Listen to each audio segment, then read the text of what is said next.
Copa അമേരിക്കയിൽ പന്തുരുളാൻ ദിവസങ്ങൾ മാത്രമാണ് ബാക്കി. കിരീട സാധ്യതയിൽ മുന്നിൽ നിലവിലെ ചാമ്പ്യന്മാരായ അർജന്റീനയാണ്. യുവതാരങ്ങളുടെ കരുത്തുമായി എത്തുന്ന ബ്രസീൽ അടുത്തിടെ ബ്രസീലിനെയും അർജന്റീനയെയും ലോകകപ്പ് യോഗ്യതാ മത്സരങ്ങളിൽ കീഴടക്കിയ ഉറുഗ്വേ എന്നിവർക്കും കോപ്പ അമേരിക്കയിൽ കിരീട സാധ്യത കൽപ്പിക്കുന്നുണ്ട്.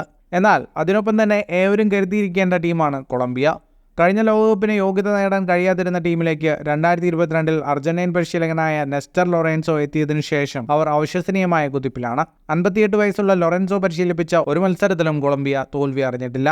ലൊറൻസോയ്ക്ക് കീഴിൽ ലോകകപ്പ് യോഗ്യതാ മത്സരം, ഇന്റർനാഷണൽ ഫ്രണ്ട്ലി എന്നിങ്ങനെ 19 മത്സരങ്ങളാണ് കൊളംബിയ ഇതുവരെ കളിച്ചിട്ടുള്ളത്. അതിൽ 14 എണ്ണത്തിലും വിജയം നേടിയ ടീം 5 എണ്ണത്തിൽ സമനില വഴങ്ങി. USA, south Korea, Chile, Uruguay, Ecuador എന്നീ ടീമുകൾക്കെതിരെയാണ് കൊളംബിയ സമനില വഴങ്ങിയത്. അതേസമയം ലൊറൻസോയ്ക്ക് കീഴിൽ പല വമ്പന്മാരെയും കൊളംബിയ അട്ടിമറിച്ചിട്ടുണ്ട്. ലോകകപ്പ് യോഗ്യതാ മത്സരത്തിൽ ബ്രസീലിനെ കഴിഞ്ഞ നവംബറിൽ കീഴടക്കിയ അവർ അതിനു പുറമെ സൗഹൃദ മത്സരങ്ങളിൽ ജർമ്മനി, മെക്സിക്കോ, സ്പെയിൻ എന്നീ ടീമുകളെയും തോൽപ്പിച്ചു. കഴിഞ്ഞ സൗഹൃദ മത്സരത്തിൽ USA 1-നെതിരെ 5 ഗോളുകൾക്കാണ് കൊളംബിയയോട് കീഴടങ്ങിയത്.